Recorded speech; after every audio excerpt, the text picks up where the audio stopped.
அனைவருக்கும் வணக்கம் மக்களே. இந்த ஒரு வீடியோவில் நம்ம எதை பற்றி பார்க்க போகிறோம் அப்படின்னா, எல்லாருமே ஃபோட்டோலே, தம்ப்நெயில்லையே, டைட்டில்லையே பார்த்துருப்பீங்க மக்களே. ஆமாங்க, 5 சவரனுக்குள்ள இருக்கக்கூடிய நகைக்கடன் பெற்ற பயனாளிகளுக்கு 100% நகைக்கடன் தள்ளுபடி அப்படின்னு சொல்லிட்டு தமிழக அரசு அறிவிப்பு கொடுத்துருக்குறாங்க. இதை பற்றின அப்டேட் வந்து பெரியசாமி அவர்கள் வந்து தெளிவான துல்லியமான விளக்கத்தை கொடுத்துருக்குறாங்க.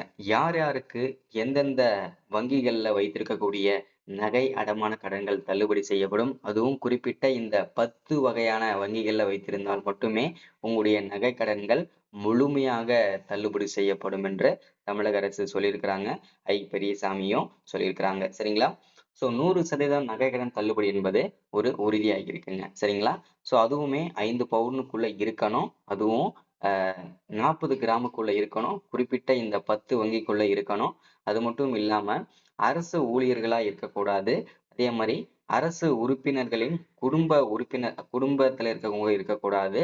அதே மாதிரி இந்த NPHS SCA கார்டு இந்த இருக்காங்க இல்லையா, அந்த வகையான அட்டைகள் இருக்கக்கூடாது.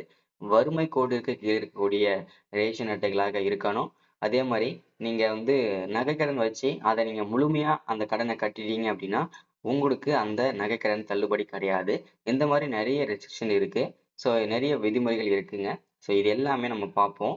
ஸோ அது மட்டும் இல்லாம இந்த நகை அடமான கடன்கள் இருக்கு இல்லையா, ஸோ இதில் ஒன்று மட்டும் இல்லாம கல்வி கடன்கள், விவசாய கடன்கள், அதே மாதிரி வீட்டு கடன்கள், இது எல்லாமே ஒரு முக்கியமான அப்டேட் ஆகும். ஸோ அதை பத்தின அப்டேட்டுமே பார்ப்போம். மெயினா இந்த நகை அடமான கடன்களை பத்தின அப்டேட் பார்ப்போங்க. சரிங்களா?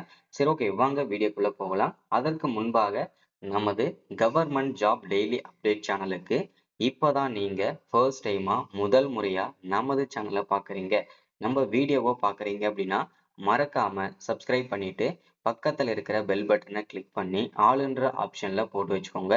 அப்போதான் நம்ம போடக்கூடிய அரசு துறையிலிருந்து வரக்கூடிய எல்லா விதமான கவர்மெண்டோட ஜாப்ஸ் அப்டேட்ஸ் நோட்டிஃபிகேஷன் இது எல்லாமே நீங்க உடனுக்குடனே நமது சேனல்ல ஈஸியாவே துல்லியமாவே தெரிஞ்சுக்க முடியும். சரிங்களா?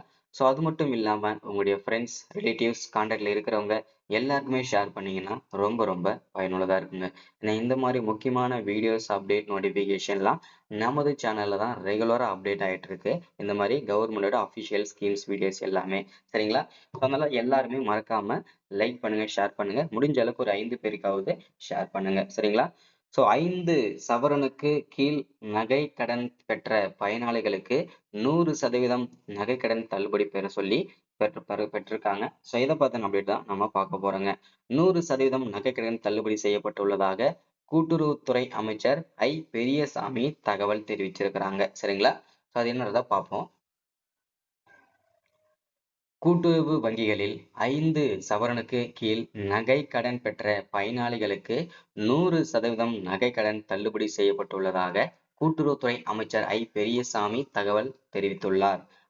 அதன்படி 14,40,000 பயனாளிகளுக்கு நகை கடன் தள்ளுபடி செய்யப்பட்டுள்ளது என அமைச்சர் பெரியசாமி கூறியுள்ளார் அப்படின்றத மென்ஷன் பண்ணி சொல்லியிருக்கிறாங்க. சரிங்களா? கூட்டுறவு வங்கிகளில் 5 சவரன் நகைக்கடன் தள்ளுபடி செய்யப்படும் என்று முதல்வர் ஸ்டாலின் அறிவித்தார்.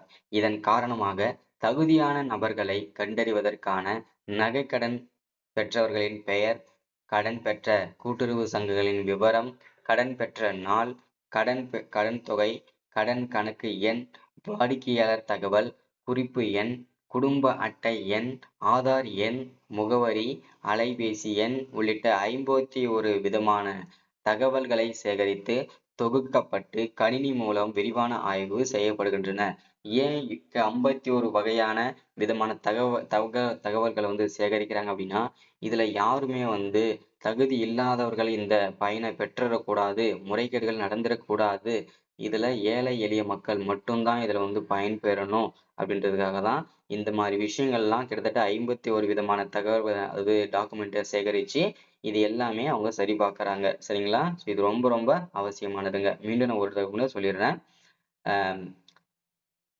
பெயர் மற்றும் யார் கடன் பெற்றாங்களோ அவங்களுடைய பெயரு, கடன் பெற்ற கூட்டுறவு சங்கங்களின் விவரம், எந்த வங்கிகளில் கடன் பெற்றீங்களோ அந்த வங்கியோட பெயரு, விவரம் என்ன அப்படின்றத அதை பத்தின அப்டேட்டு. அடுத்ததா கடன் பெற்ற நாள், என்னைக்கு கடன் வாங்குனீங்க, இந்த நகை கடன் 5 சவரன் நகை கடன் எப்போ வாங்குனீங்க, கடன் தொகை எவ்வளோ கடன் தொகை இருக்கு, அதே மாதிரி கடன் கணக்கு எண் ஓகேங்களா, உங்களுடைய அக்கௌண்ட் நம்பரு, வாடிக்கையாளர் தகவல் குறிப்பு எண் ஓகேங்களா. ஸோ உங்களுடைய அட்ரஸ், குறிப்பு எண், குடும்ப அட்டை எண் ஓகேங்களா. அதாவது உங்களுடைய ஸ்மார்ட் கார்டு, ரேஷன் கார்டோட நம்பரு, ஆதார் நம்பரு, முகவரி, உங்களுடைய அட்ரஸ், ஃபுல் அட்ரஸ், ஸோ உங்களுடைய ஃபோன் நம்பரு உள்ளிட்ட 51 விதமான டாக்குமெண்ட்ஸ் எல்லாமே சேகரிச்சிருக்கிறாங்க. சரிங்களா. ஸோ இது எல்லாமே எதற்காக சேகரிக்கிறாங்க அப்படின்னா, யாருமே தகுதியற்றவர்கள் வந்து இதுல பயன்பெற்ற கூடாதுன்றதுக்காக தான் இந்த விஷயங்கள்லாம் செய்யறாங்க. சரிங்களா. ஸோ இதே போல 2021ஆம் ஆண்டு பயிர்க்கடன் தள்ளுபடி பெற்றவர்கள் குடும்ப அட்டையின்படி இடம்பெற்றுள்ள குடும்பத்தினர் நகை கடன் தொகை முழுமையாக செலுத்தியவர்கள் 40 கிராமுக்கு மேற்பட்ட நகை கடன்கள் பெற்ற குடும்பங்களுக்கு தள்ளுபடி செய்யப்படாது என அறிவிக்கப்பட்டிருக்குது. சரிங்களாங்க.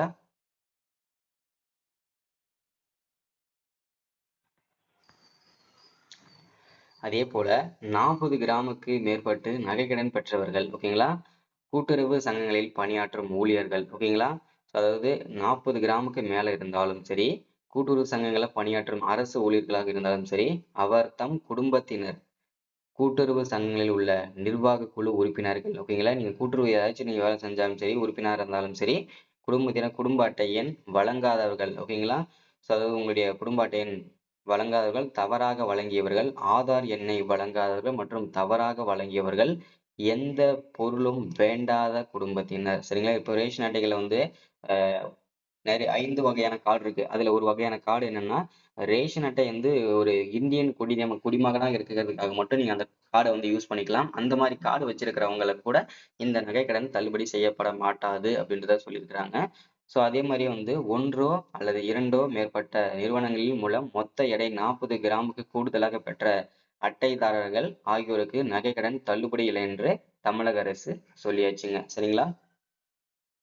அடுத்ததா நகைக்கடன் தள்ளுபடி அரசாணையில் குறிப்பிட்ட தகுதி வாய்ந்த பயனாளிகளுக்கு மட்டுமே சென்றடைவதை உறுதி செய்ய வேண்டும் என தமிழக அரசு சார்பில் தெரிவிக்கப்பட்டுள்ளது. தள்ளுபடிக்கு தகுதியான பயனாளிகளை தேர்வு செய்து அவர்கள் அடமானம் வைத்த நகை மற்றும் தள்ளுபடிக்கான சான்றிதழை வழங்க வேண்டும் என தெரிவிக்கப்பட்டுள்ளதுன்னு சொல்லியிருக்கிறாங்க. ஸோ 5 சவரன்குள்ள இருக்கக்கூடிய நகை அடமான கடன்கள் தள்ளுபடி செய்யப்படும். அதுவுமே அதற்கான சர்டிபிகேட்டுமே அவங்க சைட்ல இருந்தே கூட்டுறவு வங்கிகள்ல இருந்தே கொடுத்துடுவாங்க. சரிங்களா. ஸோ இன்னைக்கான வீடியோ அப்டேட் இதுதான். ஸோ அதே மாதிரி நீங்க வந்து நகை கடன் பெறணும் அப்படின்னா தமிழ்நாட்டுக்குள்ள இருக்கணும், தமிழ்நாட்டுக்குள்ள அட்ரஸ் இருக்கணும், அதே மாதிரி நீங்க எந்த வங்கிகளில் கடன் வாங்கிக்கிறீங்களோ அதுக்கான தெளிவான அட்ரஸ் இருக்கணும், அதே மாதிரி ஆதார் நம்பர் இருக்கணும், மொபைல் நம்பர் இருக்கணும், ஸோ அதே மாதிரி வந்து பார்த்தீங்கன்னா அடக்க எண் இருக்கணும். ஸோ இந்த மாதிரி விஷயங்கள்லாம் இருக்கணும். அதே மாதிரி நீங்கள் ஒரு அரசு ஊழியராக இருக்கக்கூடாது, அதே மாதிரி கூட்டுறவு வங்கிகளில் ஒரு உறுப்பினராக இருக்கக்கூடாது. ஸோ இந்த மாதிரி நிறைய விதிமுறைகள் இருக்கு. இது எல்லாமே கரெக்டாக இருந்தால் மட்டும்தான் உங்களுக்கு நகை அடமான கடன்கள் தள்ளுபடி செய்யப்படும் என்று சொல்லியிருக்கிறாங்க. சரிங்களா. ஸோ இன்னைக்கான இந்த ஸ்கீம்ல எல்லாருமே பயன்பெறுவீங்க நம்புறேன். ஸோ மறக்காம சப்ஸ்கிரைப் பண்ணுங்க, லைக் பண்ணுங்க, ஷேர் பண்ணுங்க. தேங்க்யூ.